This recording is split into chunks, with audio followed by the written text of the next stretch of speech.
Thank you so much for joining us all this morning. We'll get this webinar rolling. I know we still have a few people coming in from the waiting room, but it is on the hour. So our webinar today is on how to achieve impact through advocacy. And it's talking about the fourth year of the Zurich Flood Resilience Alliance. And this is an exciting year for us because it's the first year when we've really started seeing impact. My name is Karen McClune. I'm with ICED International, and I'm going to be sort of chairing the webinar today and walking through the beginning part and then introducing a series of 3 speakers that we have presenting case studies on how they have achieved impact in their contexts. Next slide, please. So just a couple of etiquette points first. We're going to request that people put questions in the chat today, and that'll allow us to kind of identify questions that may be similar so that we can sort of group them and try to get through all the questions. We are expecting a fairly large audience, and we know it's an interesting topic. And then there is closed captioning available on this webinar if you would like. There should be 3 dots on your toolbar that say more. And if you click on that, there's a closed captioning option in there. So what we're going to run through today in the hour and a quarter that we have is I will give a quick introduction to just who the Zurich Flood Resilience Alliance is, and then a bit about the tools we use, and then how the teams have used them, and sort of the foundational elements, and then a series of building blocks and tactics to really achieve a significant impact, much beyond just their community-based work, through scaling work with other donors, with local government partners, and with other NGO partners. And then we have 3 speakers with us today. Giorgio Madueño from Practical Action Peru, who's going to be talking about some of their early warning system work. Sajan Neupane from Mercy Corps Nepal, who will be talking about local budgeting for resilience. And then Dr. Sara Mehryar from London School of Economics, who's going to be talking about integrating resilience data into local planning. And she also has Dr. Victor Roser with her, who's been, they've been working in the UK and Germany. And then we'll go into a QA. Next slide, please. So just briefly, who we are. The Zurich Flood Resilience Alliance, in our current phase of our work, which began in 2018, is a partnership of 9 organizations. And if you count quickly, you'll see I have 9 logos up here. But Zurich counts twice. So we have 6 implementing organizations, typical humanitarian and international development organizations that are doing work on the ground in communities. We have 3 research organizations, and a couple of us in the research bucket, London School of Economics and ICED, are also doing implementation on the ground. So we're spanning that community engagement all the way up to peer-reviewed research. The Z Zurich Foundation, who is our founder, and you'll hear a lot about what they're doing that's really quite unique, and consequently unlocking significant impact in this work. And then also the Zurich business, which has played a really powerful role in opening doors for us. And without their engagement, some of what you're going to hear today probably would have certainly been slower. Next slide, please.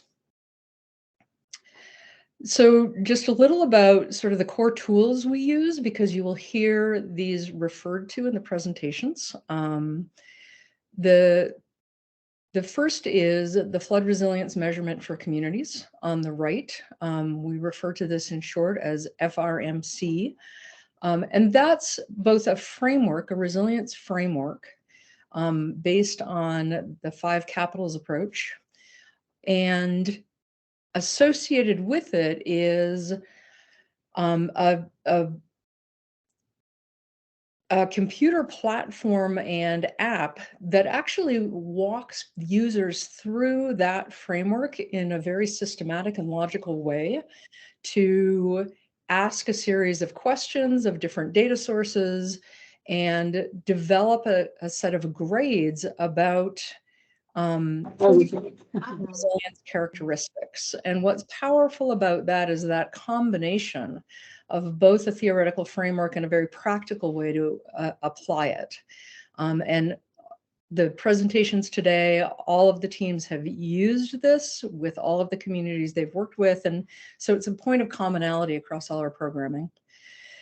And then we also, on the left, use the PERC, or the post-event resilience capability approach, which is a semi-structured approach to going in after a disaster has occurred to understand what in this post-disaster landscape has been highlighted about pre-event resilience and opportunity in the response and the recovery to further build out and strengthen that resilience. And that is applied at a range of scales. And so it can complement the very community-focused data that we collect with the flood resilience measurement tool. Next slide. So, as I mentioned briefly in the intro, this is year 4 of phase 2 of the Alliance work. The Alliance actually started this work, and the foundation started funding it in 2013.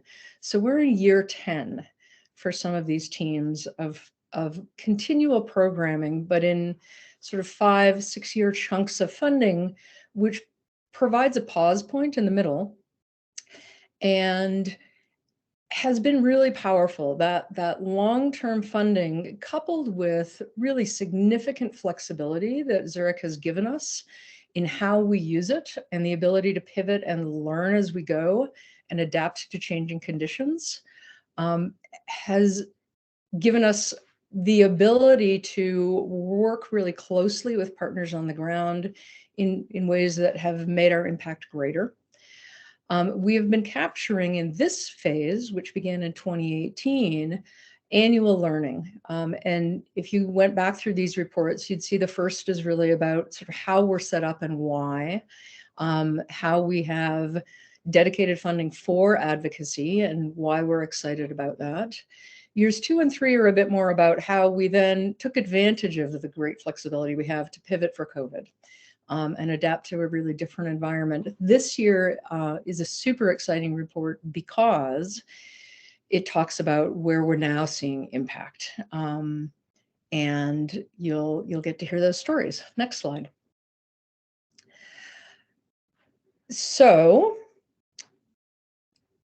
this is a really dense summary of the ways we have seen our programs actually build advocacy. And this is where the Year 4 Learning Report begins, with a tip sheet that walks through this.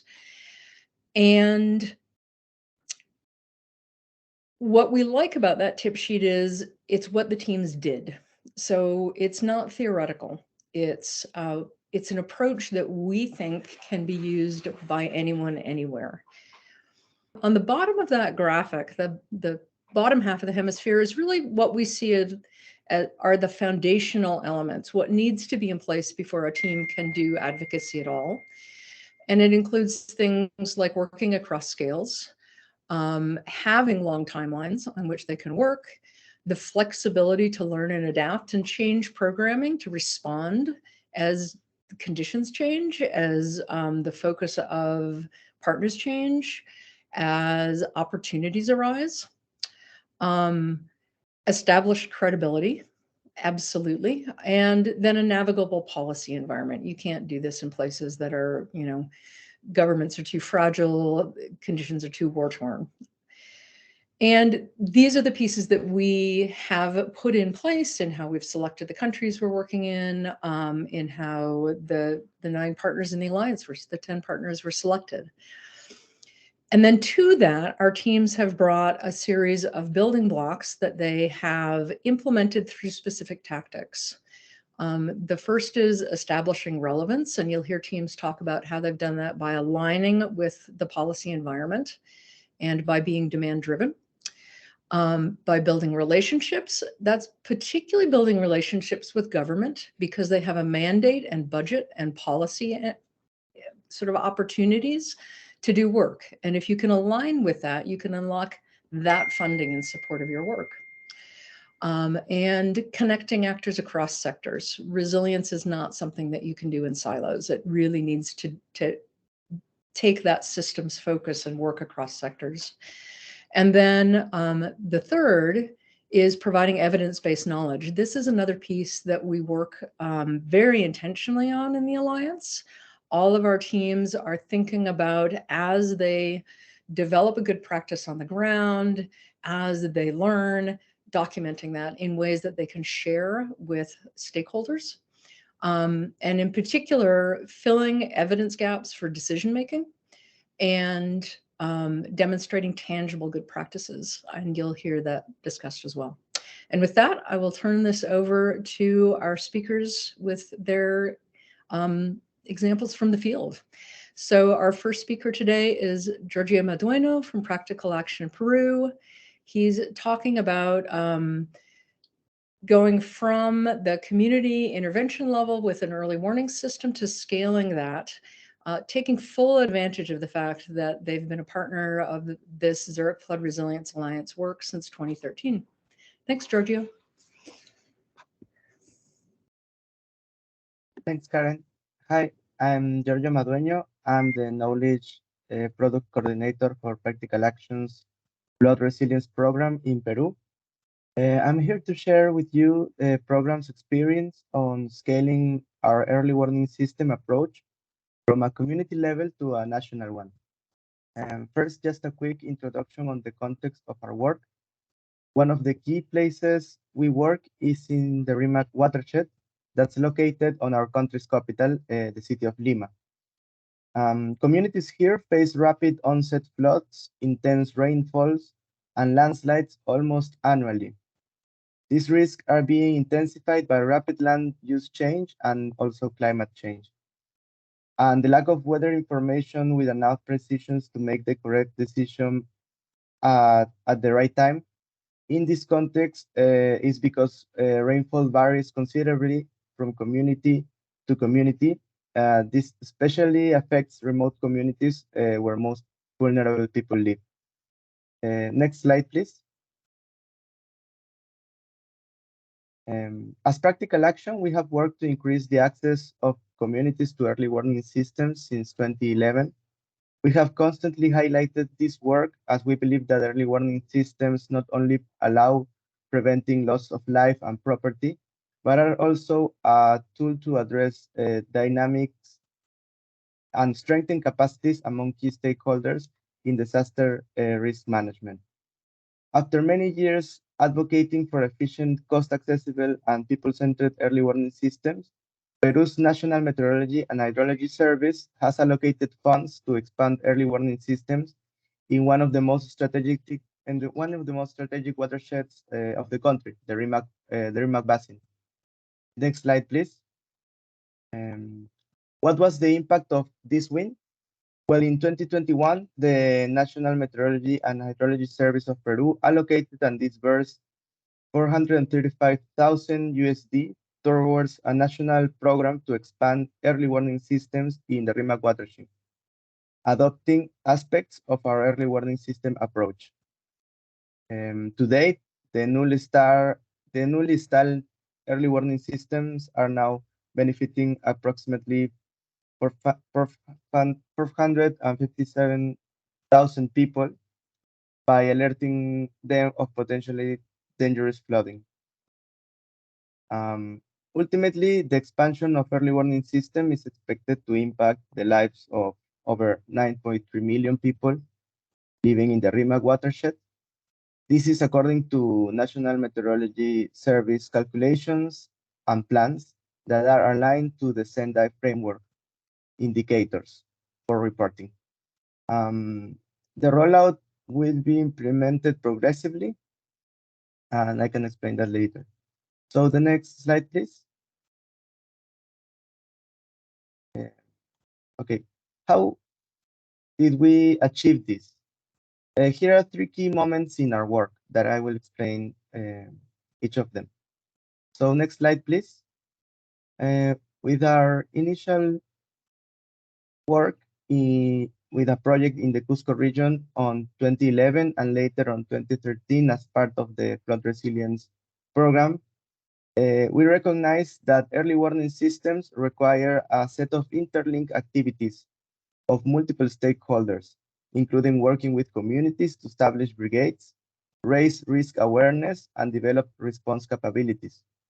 Another key element in our approach is the use of accessible and inexpensive technical solutions to locally monitor weather, such as automatic stations that combine 3D printing and open source components as Raspberry Pi. Combining the use of technology with direct collaboration with community ensure both that their needs are met and that the equipment could be operated and maintained locally. During the 5 years of phase 1, we advocate for this approach on early warning systems and managed to build relationships with local and national government, the Geological and Meteorological Service, and other key stakeholders. Next slide, please. Here are some images of the technology used in automated monitoring stations that were developed by us as practical action. The next slide, please. On 2017, we had a chance to put our work to test when Peru experienced El Niño Coastal, an extremely heavy rainfall event caused by local winds and therefore more difficult to predict in advance. This event caused great damage in our country. However, although impacted, the communities that had been working with us demonstrated their abilities for successfully responding to emergency. Prepared community member brigades were able to use information to predict, act, and reduce the impact of the event. This captured the National Meteorology Service attention and built confidence in practical actions work. Next slide, please. After this, we shifted our strategy, aiming to influence national institutions in the phase 2 of the project on 2018, with the evidence gathered from phase 1 after El Niño Coastal.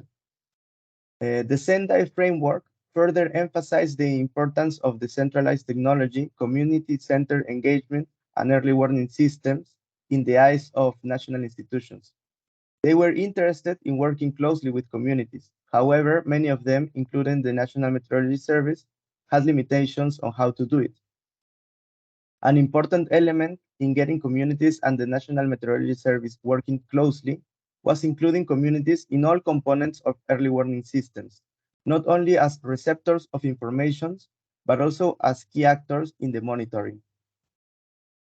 We organized a network formed by community members that volunteered to measure rain using manual rain gauges and later report this data through a chat application in their mobile devices all across the watershed. Next slide, please. On 2019, this network was able to capture an event of heavy rainfall that otherwise would have gone unreported. This provided further evidence of the need for especially dense precipitation measurement network for accurately predicting flood risk as well, and it was well received by the National Meteorology Service that included this information on their official reports and implemented meteorology training sessions for the volunteers. Finally, we sought to facilitate ownership and co-ownership of the weather measurement systems by the National Meteorology Service. This meant using their terminology, for example, naming them specifically as vigilance systems rather than monitoring systems. This made it easier for us and them to push forward a same agenda. Next slide, please. So what are the next steps for us? Our work is shifting strategically from the local to the national and regional.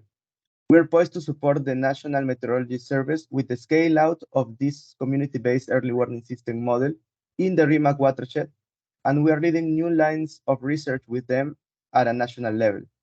We are also collaborating directly with them on scaling this early warning system approach to other basins at a national level as well.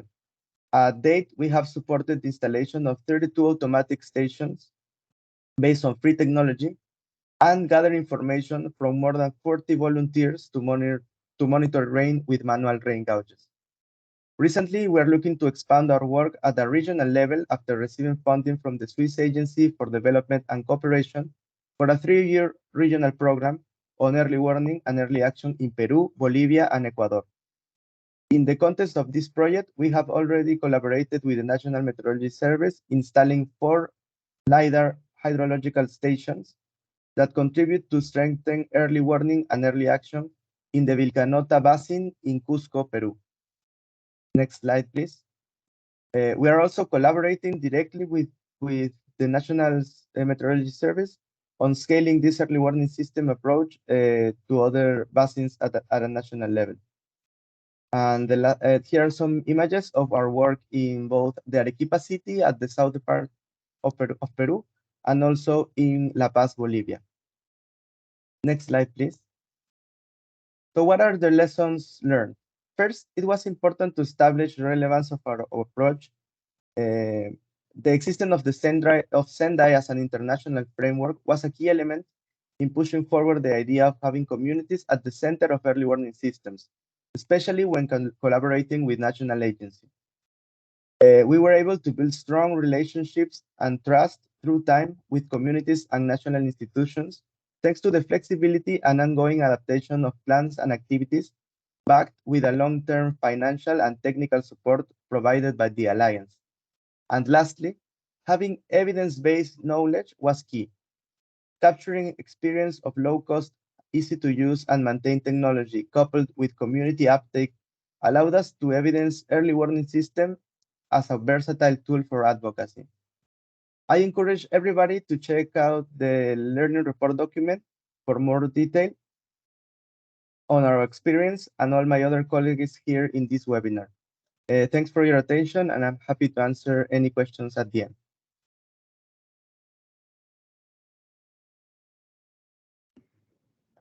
Great. Thanks so much, Giorgio. If you could go to the next slide. So you've heard from Practical Action Peru, showing how they really leveraged the long-term phased programming that the Zurich Foundation has provided us with in the Alliance. Using that first phase for piloting a technology and an approach to make it relevant on the ground to communities. And then in the second phase, really taking it to scale with national government agencies. Our second presentation will be Sajan Neupane from Mercy Corps Nepal. He's talking about the work that Mercy Corps Nepal has done to increase local budgeting for resilience in a really structured and logical way. And it's exciting. So Sajan, please take the floor. Thank you very much, Karen. Hi, good morning, good afternoon. I am Sajan Neupane. I work as a policy and advocacy specialist at Mercy Corps here in Nepal. So after the federalization of the country, the roles and responsibilities of the disaster risk reduction and management were devolved most to the subnational governments. In the context of Nepal, it were local and provincial governments. So there was a need of disaster management plans at subnational level, which could align budget allocation with the national strategic plan on disaster management, which is a key document for achieving the country's commitment to Sendai. So in that context, we conducted a research at local governments in the Sudar Pasim province, one of the provinces where we work. So what we found is the budget range on disaster risk reduction management was around from 0.7% to 3.4% of the total annual budget. So we got that opportunity, we grabbed that opportunity to engage with those subnational governments, local governments, where we already had a long-standing presence with several DRR and other programs. Since 2018, we have been working with the government partners at both local and provincial levels, communities, and relevant stakeholders to work to provide direct support for development of DRM policies and plans, and also advocating the need of increased budget for disaster risk reduction and management activities. So next slide, please.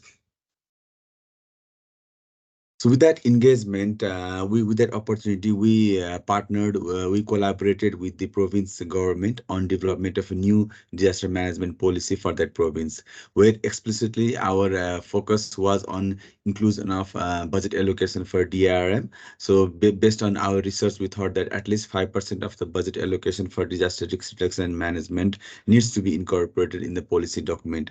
Thus, we were able to have that clause on the policy, so that that will enable the all the local and provincial governments to plan for the disaster risk reduction and management activities in the year.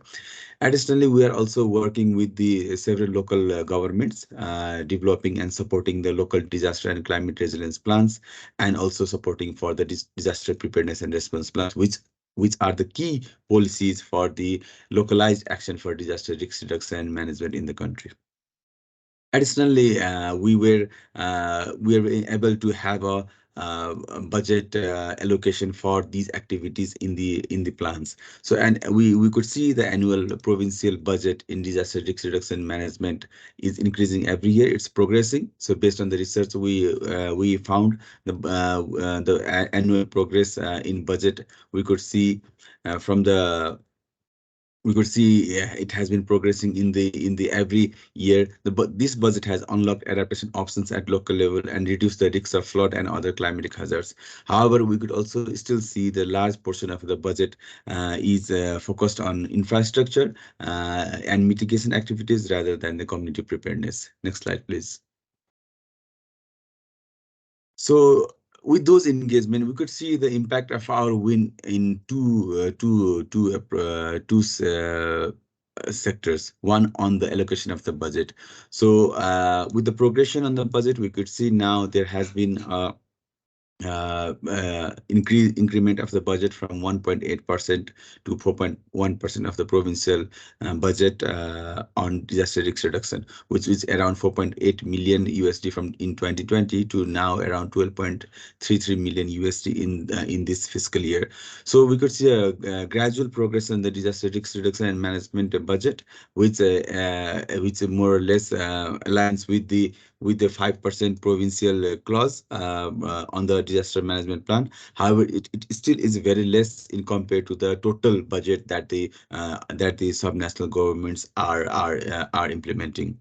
So with this increase, with this allocation in budget, we could see a portion of the population, around 548,000 vulnerable population at risk to the natural hazard, especially flood and landslide, are potentially impacted through these policy and budget provisions, and around 2.5 million people are indirectly benefiting through the policy change through the province DRM policy. Next slide, please. So how the win was achieved is a one interesting thing to see. So I have already shared that we had a research done on the early 2019 to see how the budgeting is done at local and subnational level. That provided us an insight, and that provided us the gaps and challenges on an budget allocation on disaster risk reduction and management, and that also laid a foundation for ongoing tracking. So based on that research, we are tracking the budget of the local and subnational government every year after the annual plan and policies are formed.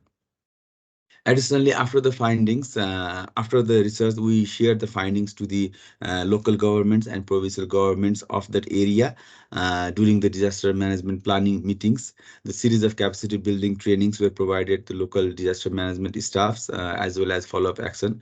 The focus was on messaging that investing $1 in DRR would save an average 5 in future losses, and that preparedness and non-structural DRS solution can be more cost-effective than large-scale structural solution. However, we still could see more focus on infrastructure, but still there has been a good way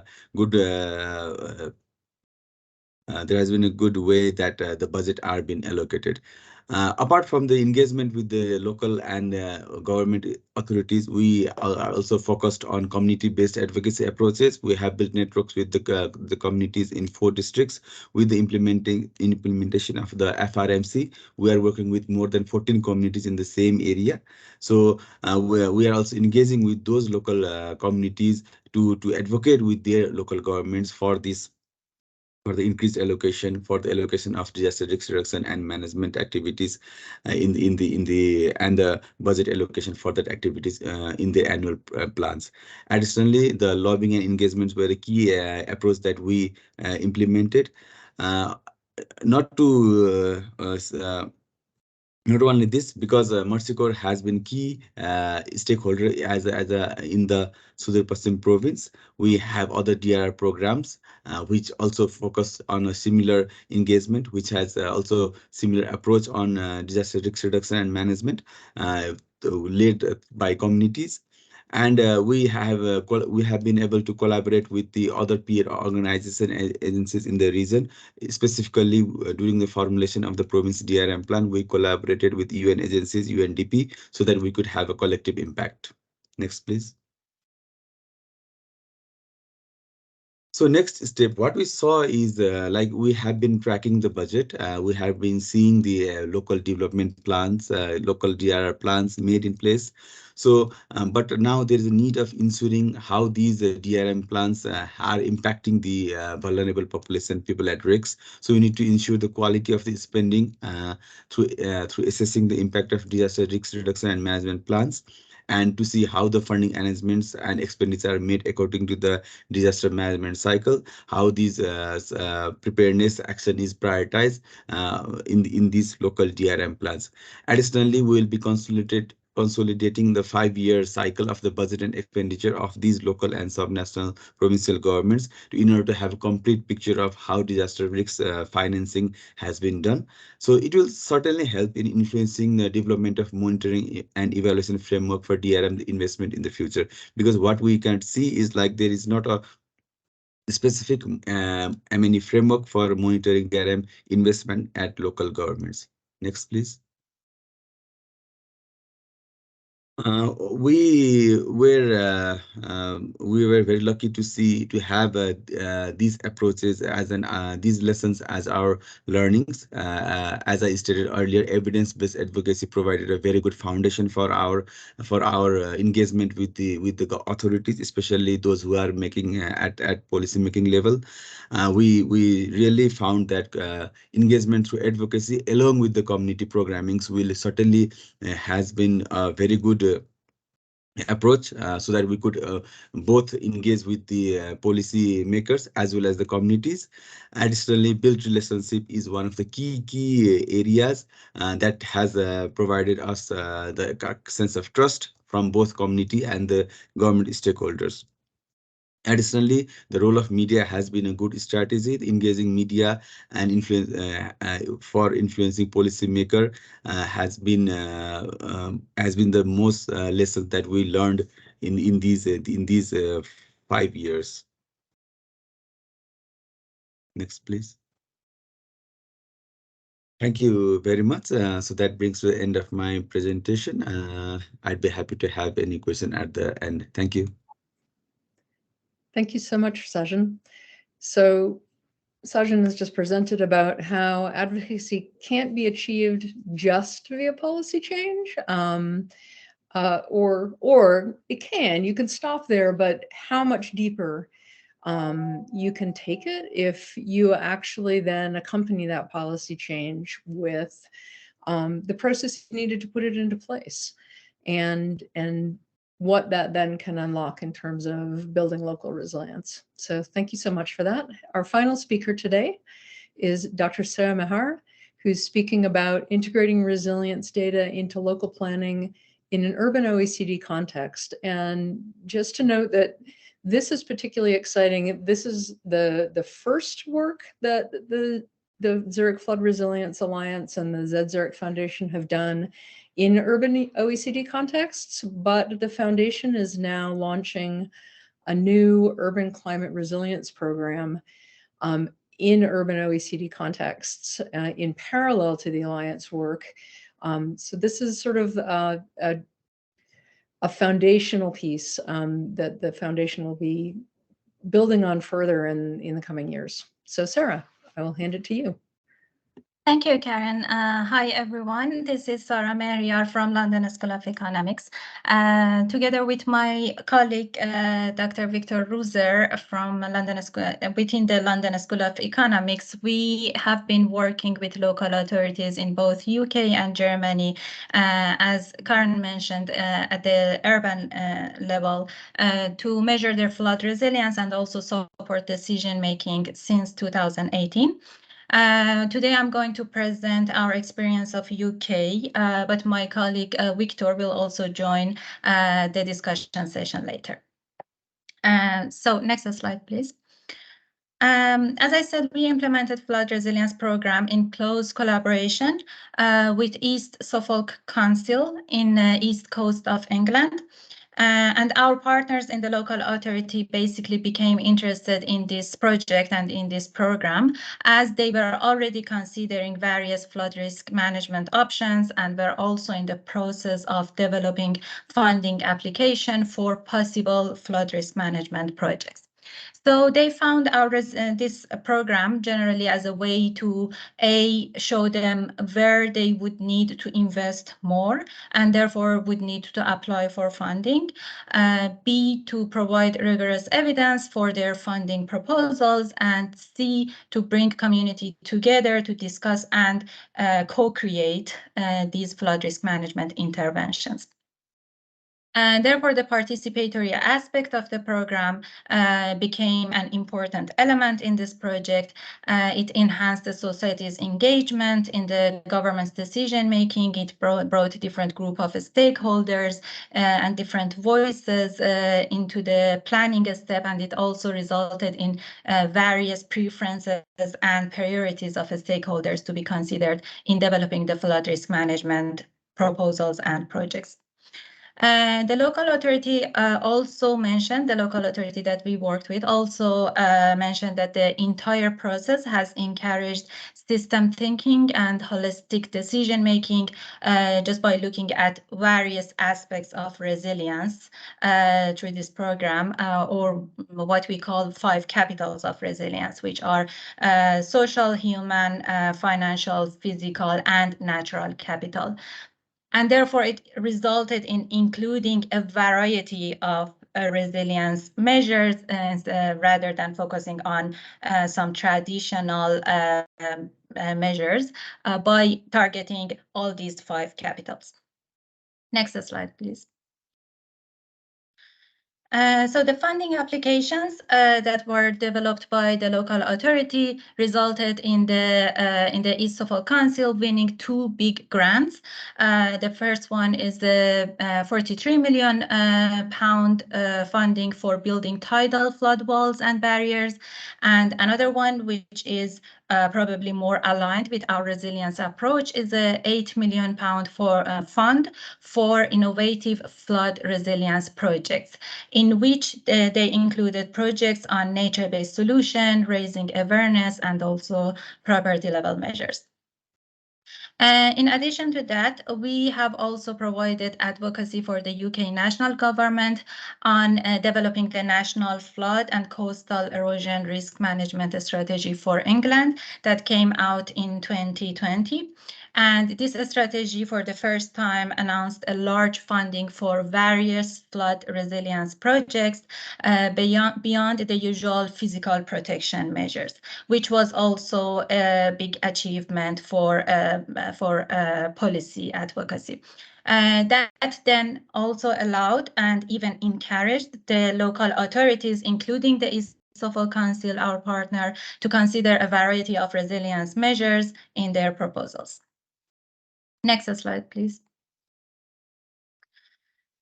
So in terms of how the win was achieved, what we believed actually helped us the most to achieve this win was this multi-scale approach in collaboration with local partners and influencing the national level policies. So basically what we did, we used the evidence that was created during our collaboration with local authorities to provide consultancy for the UK national government on developing this strategy, and the strategy proposed funding on flood resilience program or flood resilience projects for the local level activities.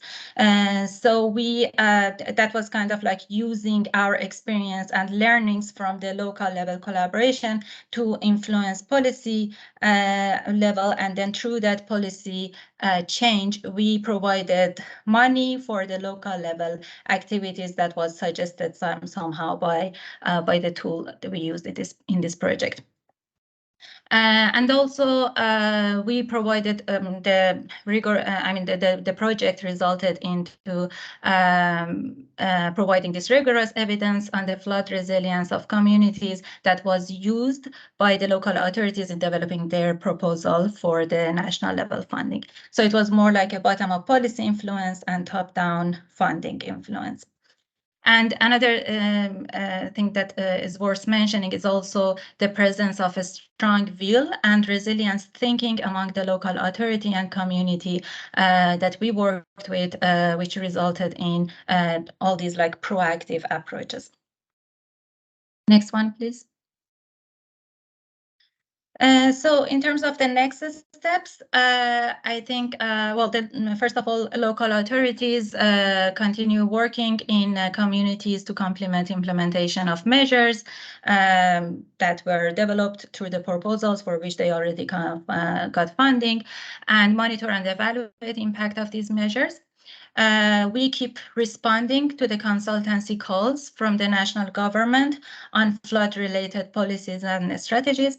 And we are also working with the neighboring communities in measuring flood resilience. After implementing this program in one area, the neighboring areas became interested. And since they are working with each other, they influence each other, they get influenced with each other. So we hope that by working with the neighboring communities, we can actually create a collective effort in building flood resilience for the entire region. Next one. So in terms of the lessons, we realized it's actually very important to avoid a siloed approach in implementing resilience program. In fact, integrating resilience programs into existing city plans and projects will ensure a coordinated and effective effort for a lasting impact. Seizing planning and funding opportunities as they arise is an effective way of promoting a proactive resilience approach to flood risk management. And as it's already been mentioned by other colleagues, we also realized that establishing and monitoring a strong ongoing relationship with local authorities is crucial in creating sustainable impacts. And our engagement with local authorities, for example, became an entry point for us to have this national level advocacy in the UK. And finally, maybe a couple of warnings. What we can say is that, of course, when working with the local authorities, the local partners obviously drive the whole process, which means limited control over timelines and budget for us. And therefore, it highlights the importance of collaboration, adaptability, and being flexible when working with local partners. And also, it might be that the high upfront investment and no financial incentives may mean high risk for partnering local communities, and therefore I think it's quite important to create a long-term plan with local partners on how to use the result of this project from the very beginning to just ensure that the initial investment will pay off eventually. Thank you very much. Great. Thank you so much, Sara. And so with this third presentation, you've really heard about the power of using community resilience data to integrate resilience thinking into local planning, and doing that in particular in urban OECD contexts, though we've done it in all of our country programs at this point, so it's really globally applicable. So with that, I would like to open the floor for a Q&A period. And we've had a lot of activity in the chat. Some of our speakers have been fielding some of the questions already posted. So if you don't have the chat open, you might want to open it up and take a look.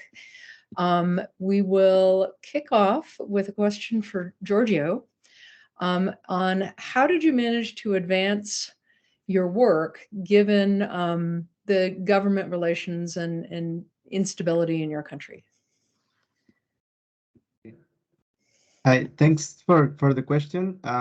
Yes, we have a high level of instability, of political instability here in Peru. We have had 6 different presidents in the past 4 years, so that's been a quite difficult context to work with. The National Meteorology and Hydrology Service, that is mainly our key collaborator in this experience, is a part of the Ministry of Environment here in Peru. So there has been a lot of changes as well on the heads of this ministry, and luckily there had not been too many internal changes in the internal structure of the National Meteorology Service. It's a very technical institution as well, so that is an advantage to have some level of independence outside of this political instability. So there's that gave us a chance to keep continuing the work, and their plans have persist over time, because mainly it's a very technical institution. Although we did have some problems, especially working with communities in the mix of this instability, because it also affects them directly. So they may not have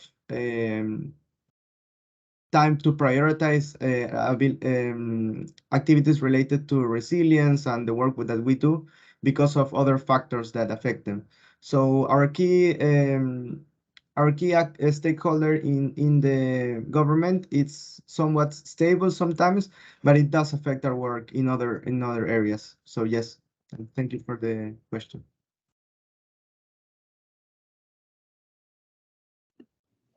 Great, thanks, Giorgio. The second question I'd like to pose is for Sajan. Sajan, I know you've sort of already typed out an answer in the chat about how Mercy Corps Nepal used media visits and engagement with the media to further your work, but I think it's worth kind of deepening the answer a little, if you would, please. Sure, thank you. So basically, yeah, so initially we conducted a media discussion at the same province level. So where we brought the local government representatives to wrap up the report that we did, research report, where we shared our findings. Basically, that gave a pretty much insight on how the status of DRM, or disaster risk reduction management, is, what is the funding status, and how the budgeting is done. So with that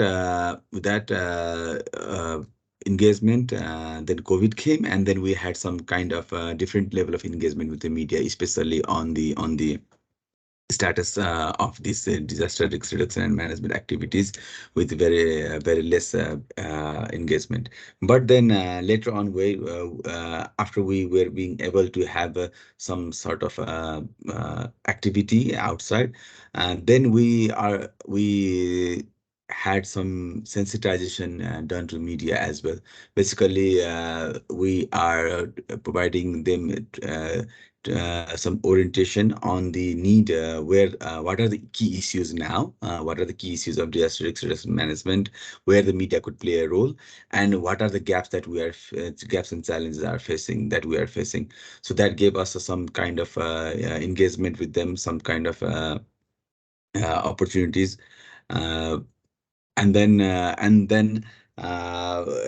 Another tactic is also we are also sharing our activities with the media so that they could highlight it more and what are the key focuses key focus that we are doing and what are the key issues on disaster risk reduction management and how could we provide some sort of solution. So yeah, these are some basic steps that we are doing. Additionally, maybe I didn't mention in our next step, but we are trying to see how media research and how the impact is at the communities and how we can highlight it more and how we can align it with the plans that has been made by the local government. So we could share it later. Thank you. Great, thank you so much. So I have a third question for Sara. Sara, how do you think this project, this work between LSC and Lowestoft has changed the local authorities' work? You know, what's different because you've been doing this work with them?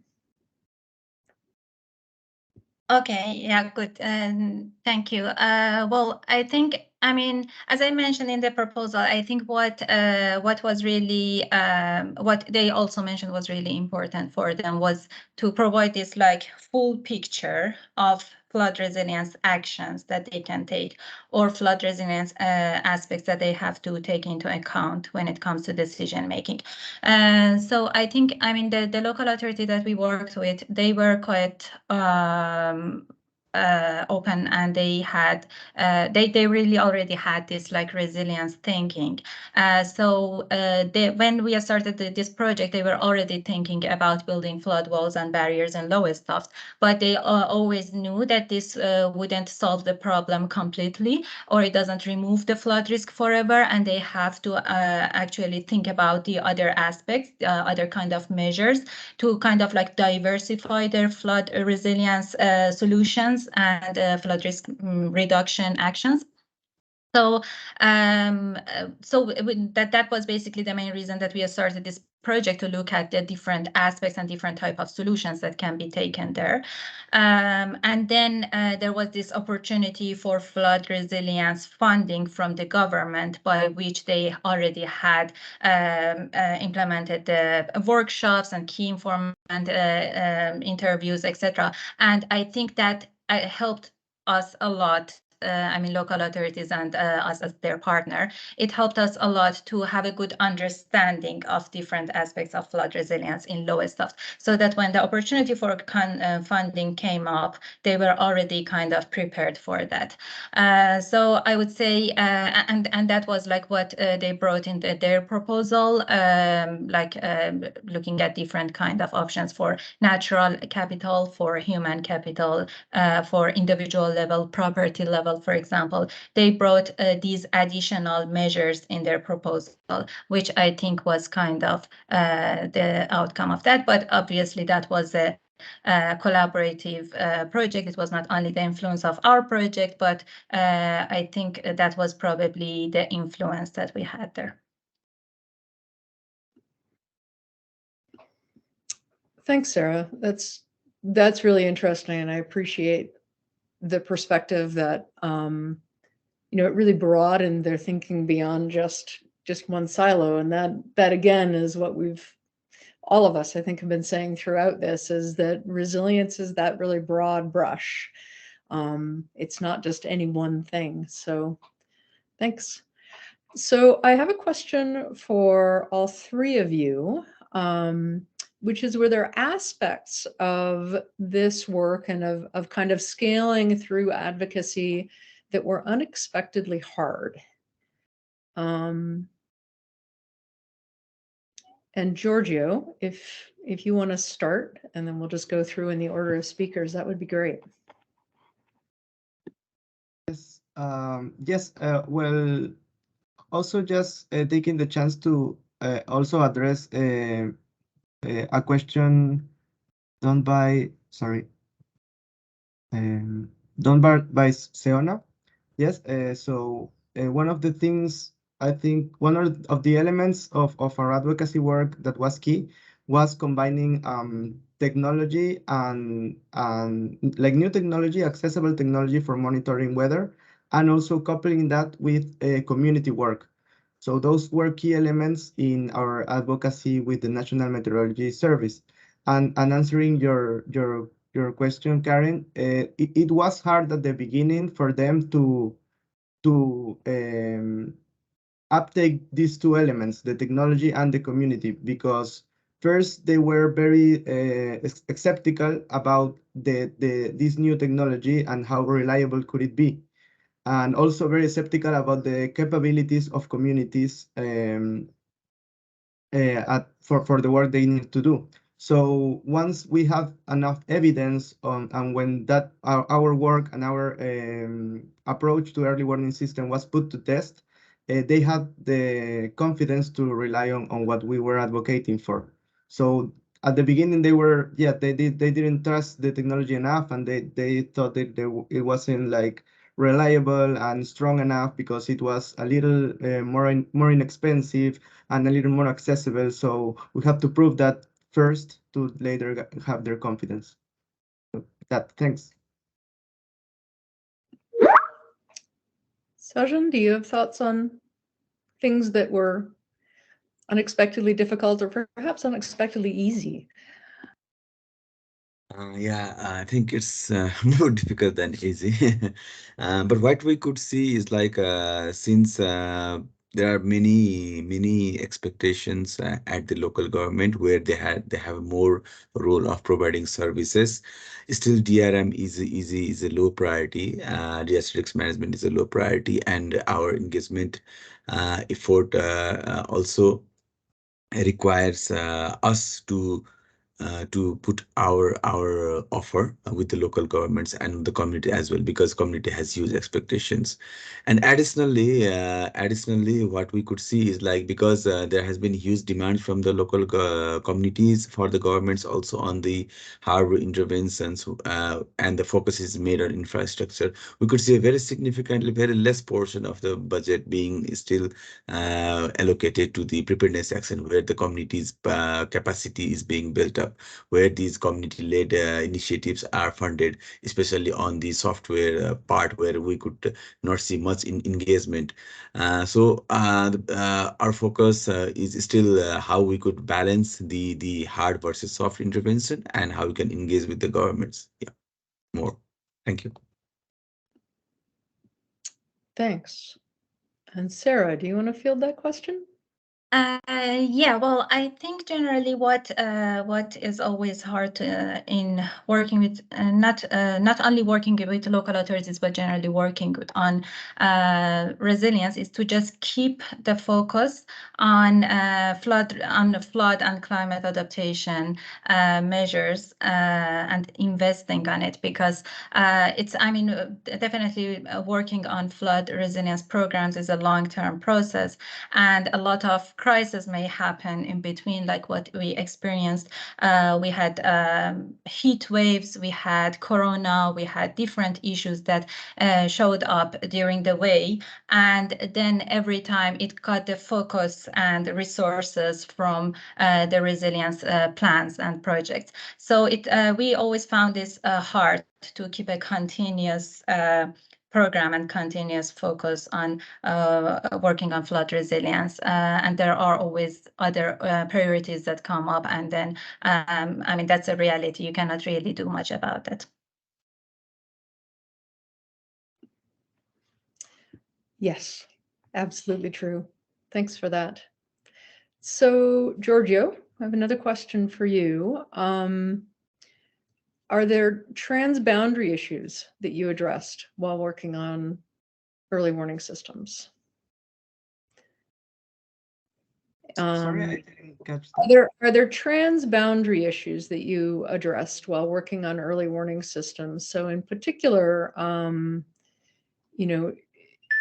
issues across country boundaries or jurisdictional boundaries? So we do have some issues on sustainability for see who uptakes this, because there are some like jurisdiction issues on whether municipalities have the capacity to uptake the monitoring station on early warning systems, and there isn't there's still a gap in the legislation here in Peru of who is in charge of doing so. So maybe there should be the municipalities at a local government should be able to do it, but in the field you see that the instability and also the different problems at a local context don't allow them to have the capabilities to do so. So we have relied on the national service that has more capabilities, but it also has its limitations. So we are still trying to figure out if the to ensure the sustainability of these early warning systems, who is supposed to uptake it? Is it the community? Is it the municipalities? Is it the national service? And there's still a lot of challenges in that regard. And we don't have like a clear answer yet, but it's something that we face. At the moment, we are working mainly, especially with the national service, and that has been the National Meteorology Service, and that has been our key ally. And that might be the way that we are trying to achieve that. But yes, this is still an ongoing question for us. Thanks. For Sara, I have a question. What was the entry point for urban flood resilience programming, and what type of flooding are you addressing?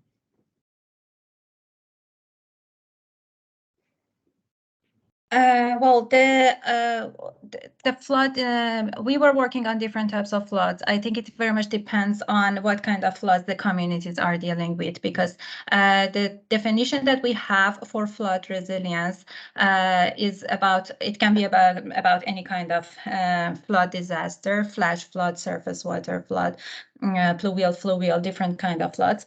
And it very much depends on what are the flood risk in the communities that you are working with. And I think like the communities that we worked with, they had basically all types of floods because it was a coastal city. They had a river and they were also facing surface water flood. So yeah, I mean, we were like addressing different types of floods. In terms of like what's the entry point for the if you mean like in terms of the collaboration, I would say, as already mentioned several times in this presentation, I think a relationship is like the first, and also having a good relationship with the local authorities so that they can trust the whole process, and also the will of the local authorities to look at this holistic resilience, because sometimes some communities might be comfortable with the view that they already have and the measures that they already have in mind, and they don't want to go beyond that. But I think it's really important to work with, to take this project further. It's really important to work with local authorities who are open for new suggestions and new approaches to be added to their list. Thanks. I have a question for Sajan.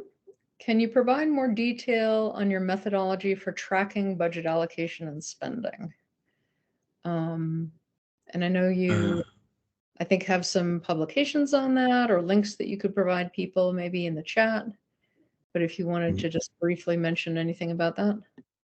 Yeah, so basically we develop a checklist based on the activities that has been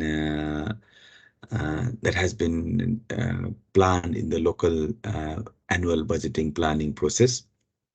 So the checklist basically sees whether the activity links, how much it is linked with the disaster risk reduction management, because one of the key issues is that apart from the activities that has been allocated in environment and disaster management section of the local budgeting process, there are several other activities which have co-benefit over on DRR. So basically, it could be the activity that is listed on the infrastructure heading. So basically, most of the infrastructural activities, river control, embankments are listed on infrastructure development as a section, but they have a very large benefit on disaster risk management in flood control.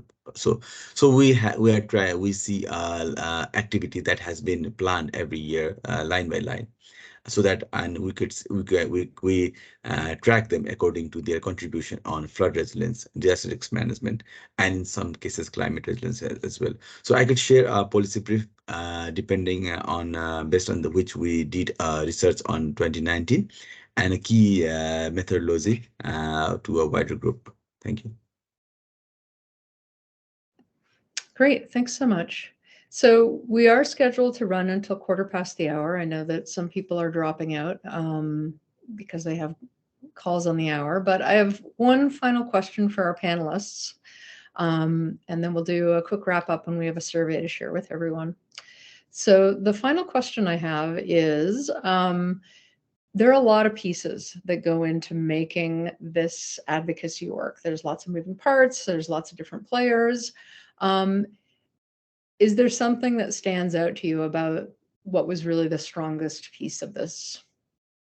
And let's again go in order of speakers. So Giorgio?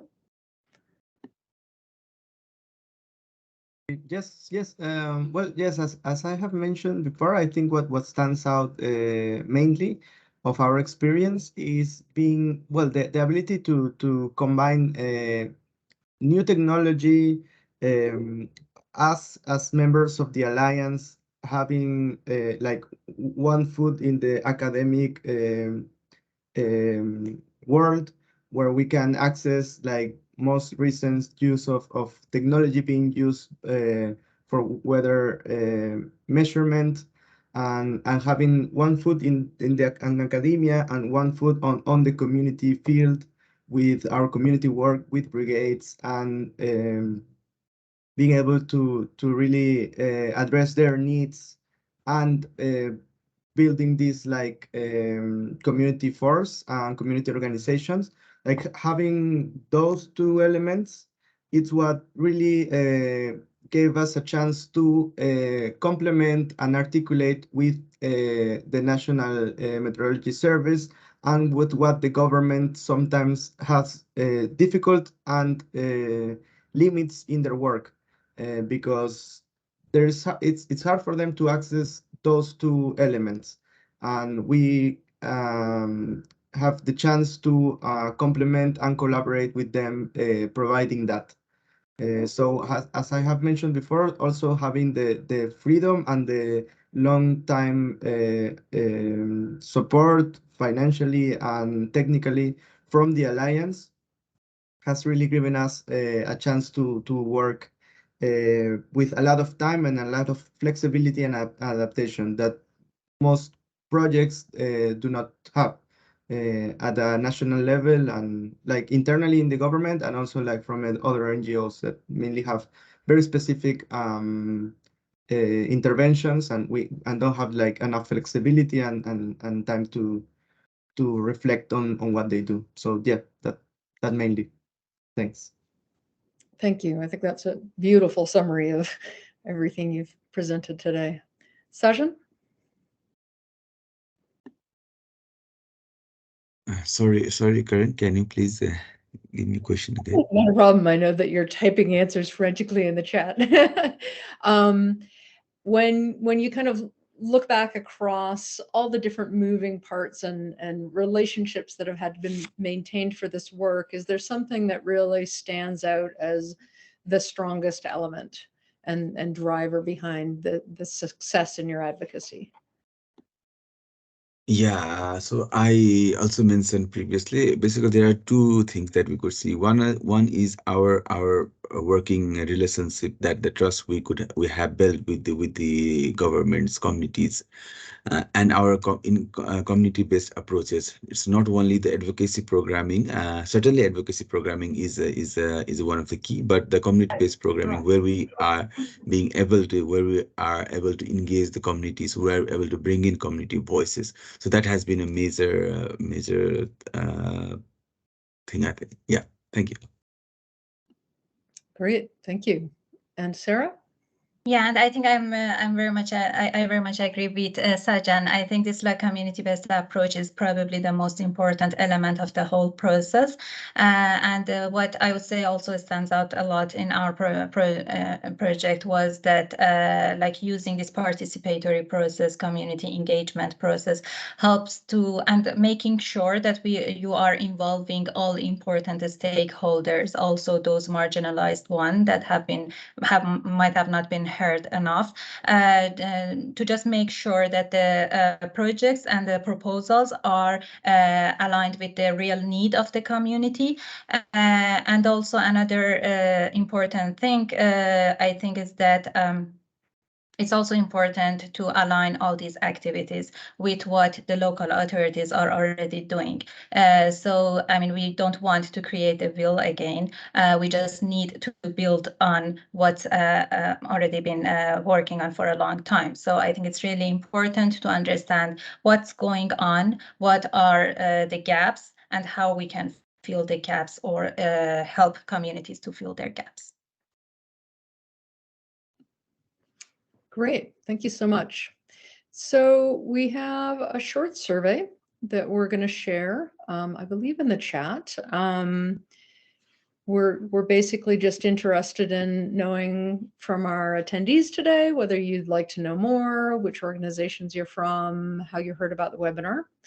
And the link is there, if you could please follow that. And I'd just like to take the opportunity to say, thank you for joining us. We are excited about this Year 4 Learning Report and the work it represents. There are actually 10 case studies in that learning report. You've only heard about 3 of them today. So we encourage people to take a look at the full report and see the broader scope of work that the Flood Resilience Alliance is doing.